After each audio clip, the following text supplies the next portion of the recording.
భద్రాచలంలోని రేపు అంటే సోమవారం మధ్యాహ్నం 3 గంటలకు మాజీ ఐపీఎస్ డీజీపీ పూర్ణచంద్రరావు గారు, అలాగే బీసీ టైమ్స్ అధినేత సంగటి సూర్యారావు గారు రేపు భద్రాచలం వస్తున్న సందర్భంగా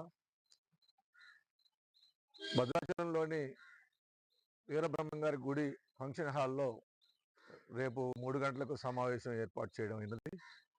ప్రజలందరూ కూడా బీసీ ప్రజలు, బీసీ నాయకులు, బీసీ కులాల్లో ఉన్నటువంటి కుల పెద్దలు, అధ్యక్ష కార్యదర్శులు, అలాగే డాక్టర్లు, లాయర్లు, అట్లాగే విలేకరులు, బీసీ సంఘ నాయకులందరూ కూడా ఈ కార్యక్రమాన్ని జయప్రదం చేయడంలో అందరూ భాగస్వామ్యం కావాలని ఈ సందర్భంగా కోరడం అయింది.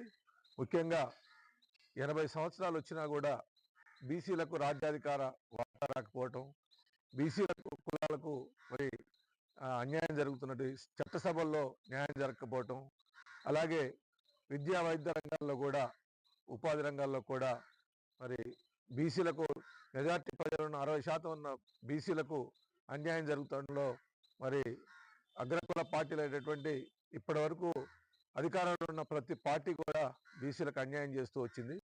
ఈ రోజున మరి రాష్ట్ర వ్యాప్తంగా జరిగే ఉద్యమంలో అటు తిన్మార్ మల్లన కానీ, ఇటు చిరంజీవి సారు, అటు పూర్ణచంద్రరావు గారు, మరి జాజుల శ్రీనివాస్ గౌడ్ గారు, అట్లాగే ఆర్ కృష్ణయ్య గారు పెద్ద ఎత్తున హైదరాబాద్ స్థాయిలో మరి 42% రిజర్వేషన్ గురించి పెద్ద ఎత్తున ఆందోళన చేయడం జరుగుతుంది.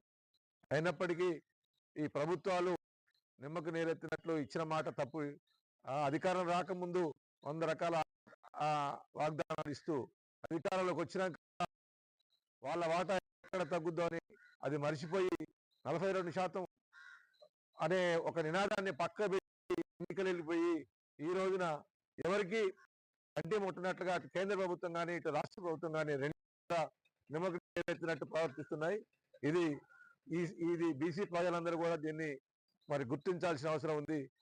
కుల పార్టీలను ఎవ్వరు మరి రాబోయే రోజుల్లో దూరం పెట్టి మన బీసీ రాజ్యాధికారి పార్టీలో మరి తీర్మానం మన పార్టీకి కానీ, మరి అట్లాగే జరుగుతున్నటువంటి బీసీ సంఘ పార్టీలకు కానీ మద్దతు ఇస్తూ రేపు ప్రతి ఓటు కూడా చాలా విలువైంది.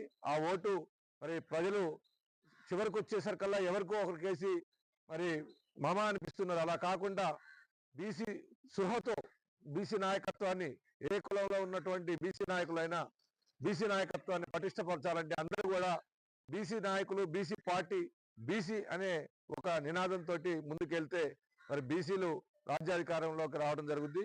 మరి ఎవరికి వారే రేపు పెద్ద ఎత్తున ప్రజలందరూ కూడా, బీసీ నాయకులు ప్రజలందరూ కూడా ఈ కార్యక్రమంలో భాగస్వాములై మరి విజయవంతం చేయాలని కోరుకుంటూ, మరి ఈ సందర్భంగా వచ్చినటువంటి మిత్రులకు, శ్రేయోభిలాషులందరికీ పేరు పేరున ధన్యవాదాలు తెలియజేస్తున్నాను.